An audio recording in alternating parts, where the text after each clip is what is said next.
I think with sellers also, sometimes they're thinking, okay, I got full asking, so I clearly have the value in this property. But from a buyer's standpoint, when you're coming in and you're like, I offered you everything you were asking for, there needs to be some room to meet in the middle on those things. When it comes to selling your home, don't let the petty things cloud your judgment.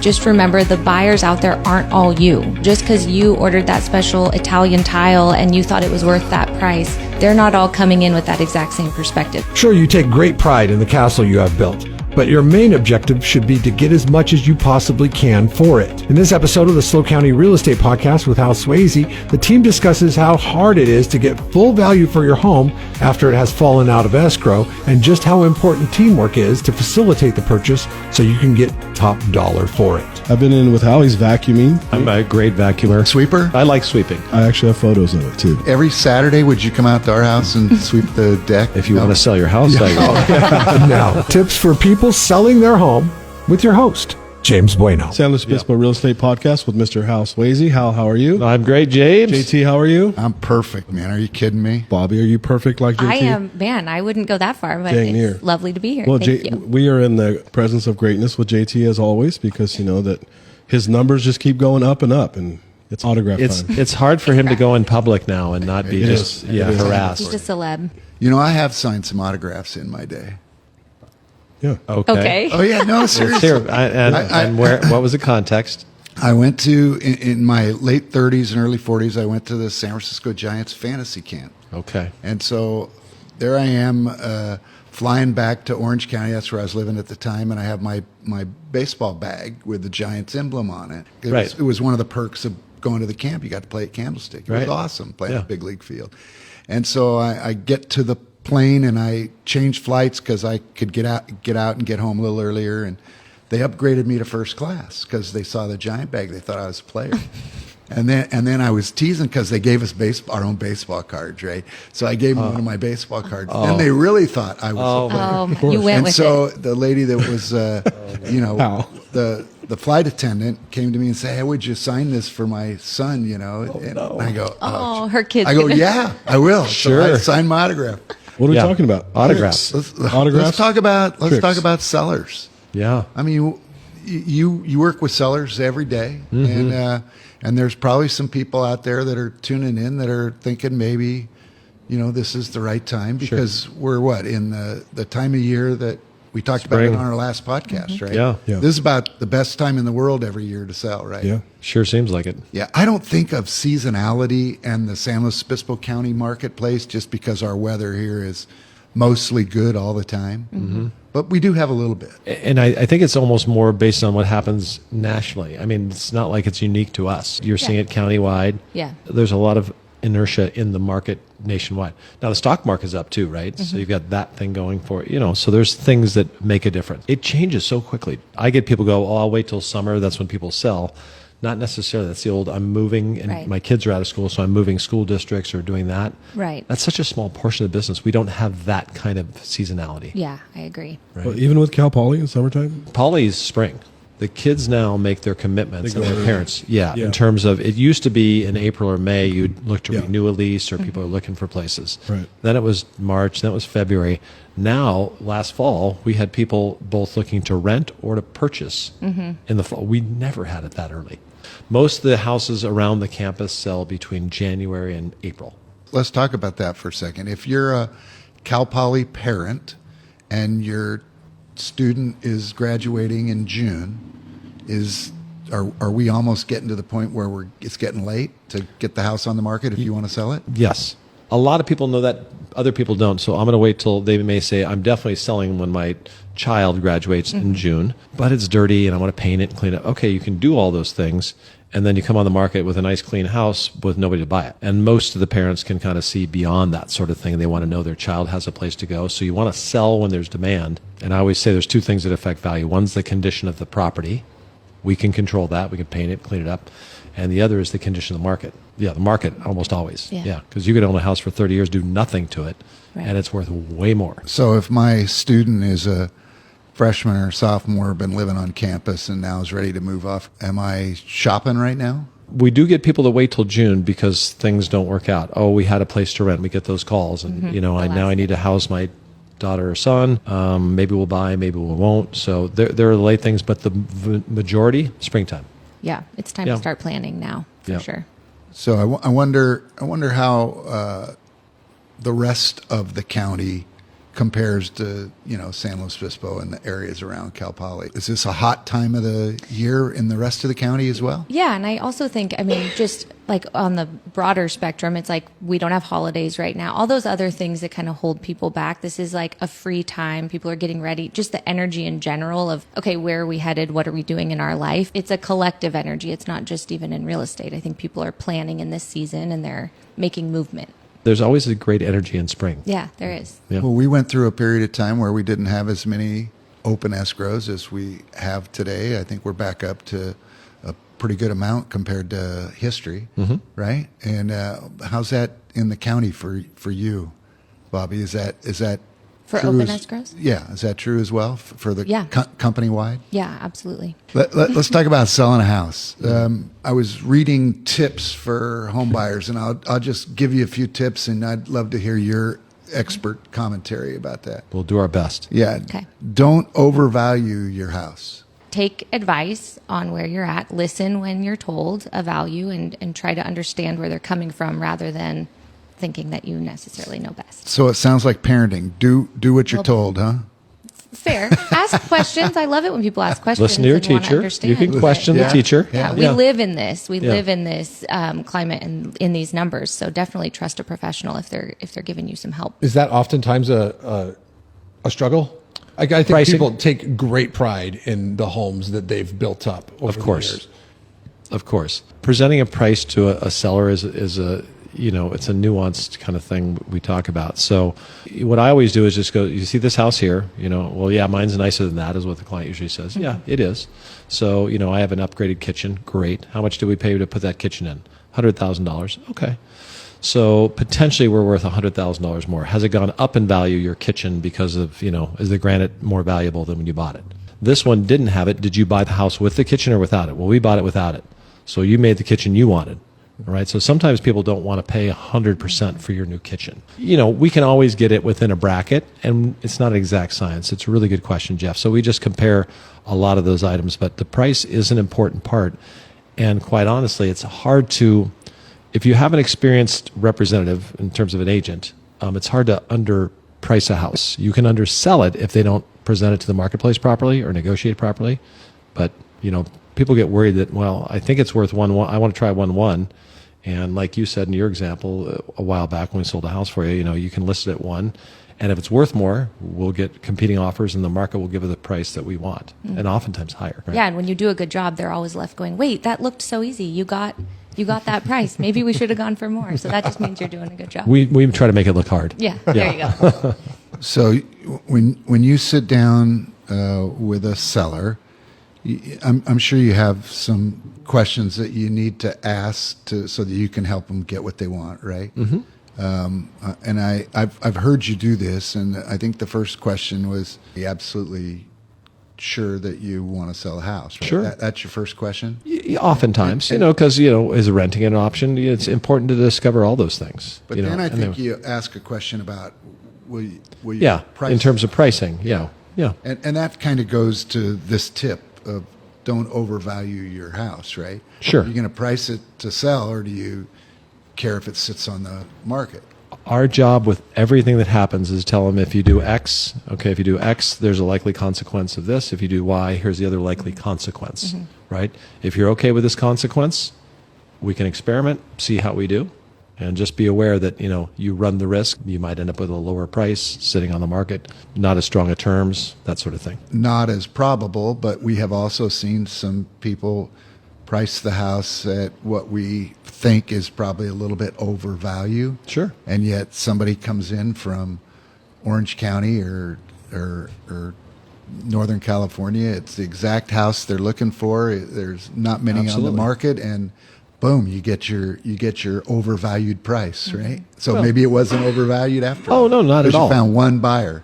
It just takes one. That's right. That's a conversation I've had a lot, though, is just remember the buyers out there aren't all you. So just because you ordered that special Italian tile and you thought it was worth that price, they're not all coming in with that exact same perspective. So you really just managing expectations.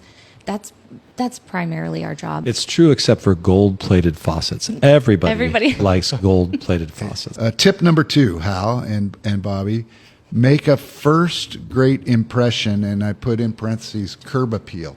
Think of how you would feel pulling up to a house, and if your first initial reaction is, I can't wait to go in, or if you're like, you want to check around the corners and see what's lurking. You want to draw people into the house for sure. Fresh. What do you have to say, Mr. Sweasey? Yeah, if the yard looks like that and it's not good, What's the how have they rest? done the Mhm. the rest How of the has it thing? been maintained? That's a great thought. Right. So you have a gardener that you can call to help a seller spruce up the yard a little bit? Yeah, depending on the type of client. But, again, a lot of our clients live out of the area. We help them. We become their manager and help them with that sort of thing. So we say, let us kind of quarterback this, get some pricing for you, tell you what we recommend and go from it. Some people like to do it themselves. It usually slower, may not come out as well, but, so we just give them the options again. But spending a little bit of money on painting, touch up, cleaning, window washing, dusting the cobwebs off the eaves, all that sort of thing. It's like I always say, selling a car. If it's clean, it looks better than when it's dirty. Right. Yeah. And I think I read a couple of years ago, when I think about the inside of the house, so the first impression on the outside is important, but then you walk in the door and the first impression on the inside. I read something about decluttering. What impact does that have? And James, maybe you can address that because you're the one who's taking the beautiful pictures when we put a house on. It photographs well when there's just stuff everywhere on the walls, countertops. You can't see the house. You can't see the nice granite counters. You can't see what the house offers. None of that stuff's going to stay. Gold-plated fixtures. Sinks. Okay. When it's cluttered, it looks cluttered, right? So it's clean, nice, neat. It also feels like whoever's living in the house. Right. So you're not feeling your own energy in the house. Yeah. And stuff has energy. Items have energy. It's overwhelming. It doesn't give you a chance to breathe and see yourself living there. Right. And I think I've heard you and our wonderful listing manager Sharon talk about when she goes with you, she has a really good eye for decluttering. She's like the Tasmanian devil. She just spins around. She says, wait. I'll shoot outside. She'll go in. She'll grab stuff. She'll be holding a pile of blankets and towels and photos and dog beds and you name it. And she'll be behind me, right? And I'll snap the picture. She's like, okay. Then she puts it back. And then she goes. That's funny. So, yeah. Hal's actually, I've been in with Hal. He's vacuuming. Yeah, he's been there you go. vacuuming rug, carpets, and stuff for I'm me. a great vacuumer. Sweeper? He is not too proud. Hal's done the same thing. I'm a good I like sweeping. Okay, good. That's good to know. I actually have photos of it too. Yeah. Okay. Yeah. Every Saturday, would you come out to our house and sweep the deck? And If you want to sell your house, I will. Absolutely, JT. that wasn't the deal. Yeah. Think about it. If you're buying a new car, they don't throw a bunch of luggage and newspapers in the back seat. Right. If you go to a new home, it's, You're really on this car thing. Yeah. I like to give I'm analogies. I like this. Yeah. I like it. Okay. Well, and I heard somebody say that one of the tips that they give buyers when they walk into a house is, hey, try your best to, in your mind, picture this house as vacant, because it's not vacant. And then you can put your stuff in it, Right. where you would want to Yep. put it. And I think that's a good tip for buyers as well when they look at a property. That means a good agent's asking good questions, Yeah. right? Too. So Have a good photographer. Showcase your house the right way. It is absolutely unequivocally the truth. It's huge. Yeah. I asked that question because you are a good photographer. Thank you. Okay, Yep. I try. Good. Yeah, he is. Your clients are lucky that he's the one taking the photos. We're all lucky. Yeah. So, hey, how important is this whole issue of home warranties? That's negotiable. You can pay for your own as a seller, as a purchaser, the buyer. I've been known to pay for a few as an agent because I want my clients to have that coverage. I think, do you guys all have home warranties on your homes right now? You're going to get so many calls if you say no from our Providers. What month is this? Yeah. Is it about to run out? I think it may be. Yes. Okay. Yeah. I think they're super important. I try to encourage my people to actually use them because if you have them, a lot of times they're not educated on what they cover and things Right. like that. So I appreciate if you educate your. The last houses I sold, I included them because I didn't want any question of liability after the closing of escrow. So the the stove went out, the first month of them owning the house, I didn't want to have to, go pay for a new stove after I closed escrow. Right. So I always included it and was willing to pay for it as a seller. But not every seller's like that, right? Yes. Well, you're laughing. I'm laughing because if I would have put a home warranty on my home that I sold last year, I would have saved $1,700. Because on the day of closing, the dishwasher apparently wasn't working, and there was a nice couple, and I said, well, just get a new one. And I thought, $800, $900, and I get a bill for They got a good one. $1,700. Gold-plated It's one. like, okay, they were nice, they did it. Here you go. It had to match the gold. What was the gold? Gold What faucet. No, Gold they faucet. didn't go with the gold, which is surprising. Yeah. Maybe not everybody does love the gold like you thought. No, I Maybe think. you're Yeah. And what's a typical? I forgot. What's a typical price of a home warranty? like 800. Yeah. I would Okay. say 600 to 800. Yeah, depending on what- Depending on the coverage. If you have a spa, or- yeah, AC that's- unit, we And- don't have any of that. And how your experience with warranties? How many of your sellers offer a home warranty to their buyers? Here's what I tell them. I go, if the buyer asks for it, I say that's such a small amount. And you don't want the buyer calling you the day after escrow closes because they don't really feel like it's their home yet. And they go, well, the water heater blew up. And, you put the money, well, I don't, so it just takes all that away, right? Right. And no, I think it's a small thing to worry about. And I think it's a good thing to have. Yeah. Yeah. I think so too. Good list, JT. You've done your homework. You like the list? Yeah. Okay. Well, I got another one. Oh, Now, I'm not done yet. yeah. Okay. We talked about this last week, but maybe we could dig a little deeper into what it means for the seller to be willing to offer concessions and be willing to compromise with the buyer once escrow has been opened. Can we dig a little deeper into that one? I think we spent a few minutes last week, but that Yeah. just seems like such an important issue. It's hugely important, and I get some pragmatic buyers that go, I'd like to get $1.2 million for my house, but I know it's going to be what the market will bear, right?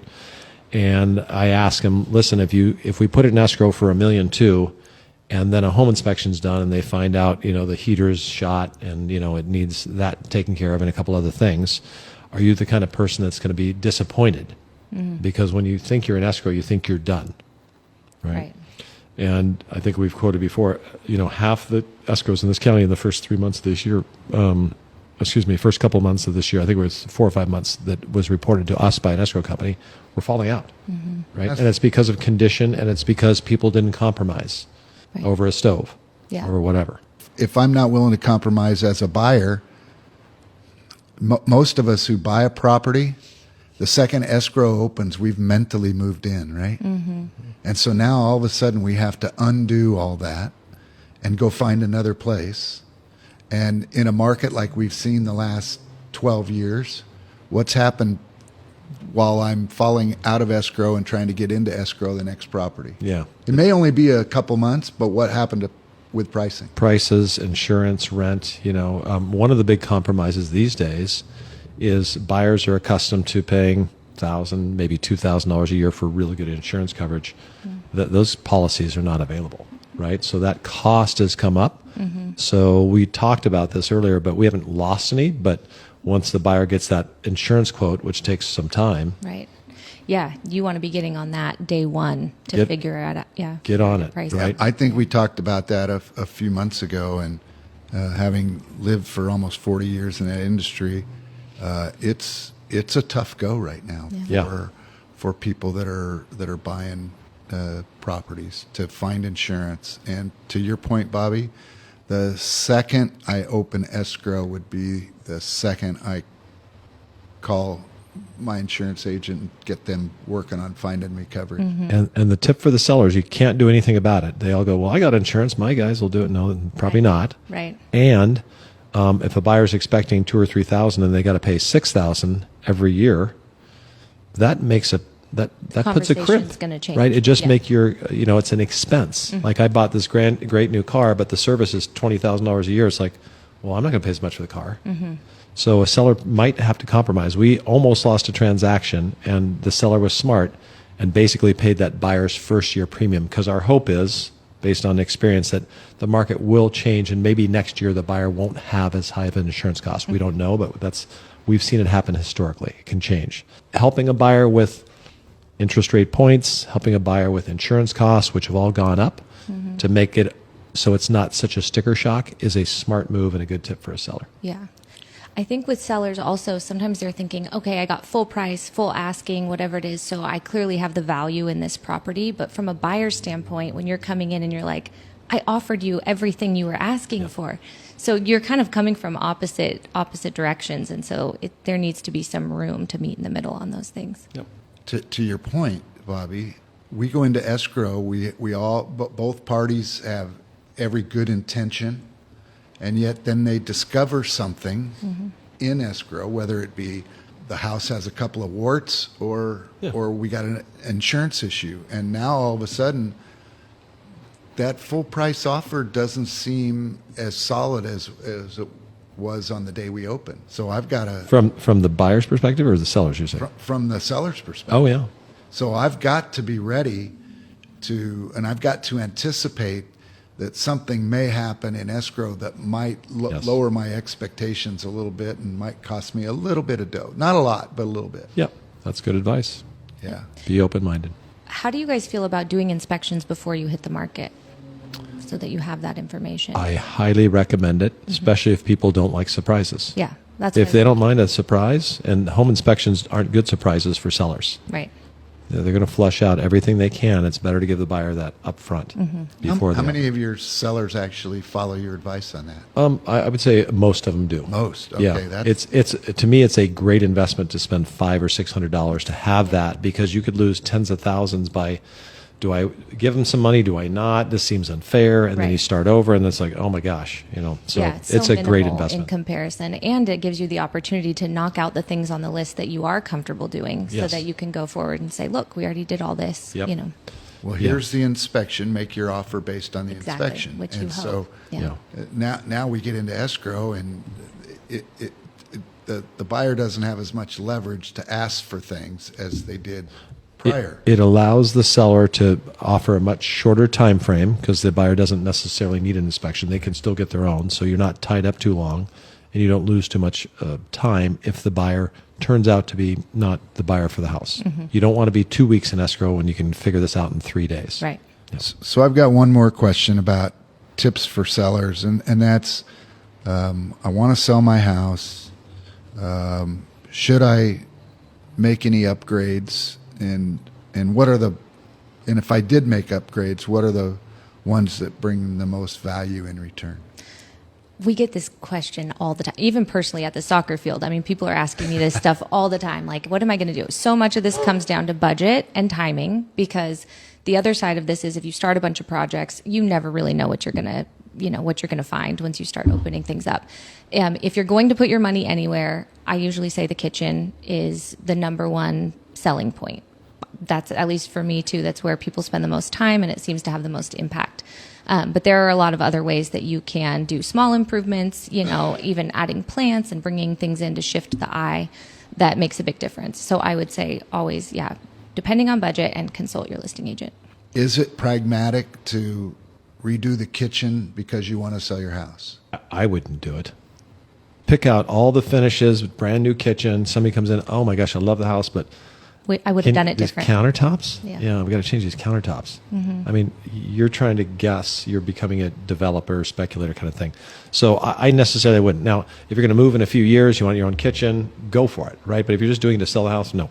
Same. Totally depends, in my opinion. Yep. There's sometimes quick, easy ways, easy things you can do to freshen it up, painting a cabinet or something like that. But I would say case-by-case basis. Hal, you have any other tips for sellers? Be open, be prepared, make sure you're comfortable with the person that's conveying the information to you. It's okay to get another opinion. If you meet with me and doesn't resonate, you Find check me on around. the soccer field. Yeah. Bobby will take care of it. Thanks all. A great podcast today. We'll see everybody next week. All right. Good job, James. Thank you. Thanks, James. Thank you for listening to the Hal Sweasey podcast. Be sure to subscribe and rate this podcast. Check for it in your feed for the latest information on the San Luis Obispo County market. The Slow County Real Estate with Hal Sweasey podcast is available wherever you get your podcast and on halsweasey.com, where you can find current listings and other real estate tips. HalSweasey.com, that's HalSweasey.com. I am James Bueno, Director of Marketing for the Hal Sweasey Group. If you're looking for anything real estate, give us a call, 805-781-3750. The San Luis Obispo Real Estate Podcast with Hal Sweasey is also on YouTube. Now you can see people talk about real estate in one of California's hottest markets. Get the latest episode on the podcast page at teamswayze.com or subscribe to Hal Sweasey on YouTube. Hal Sweasey is a licensed California real estate broker. DRE number 01111-911. The SLO County Real Estate with Hal Sweasey podcast is a production of AGM Podcasts. Subscribe wherever you get your podcasts.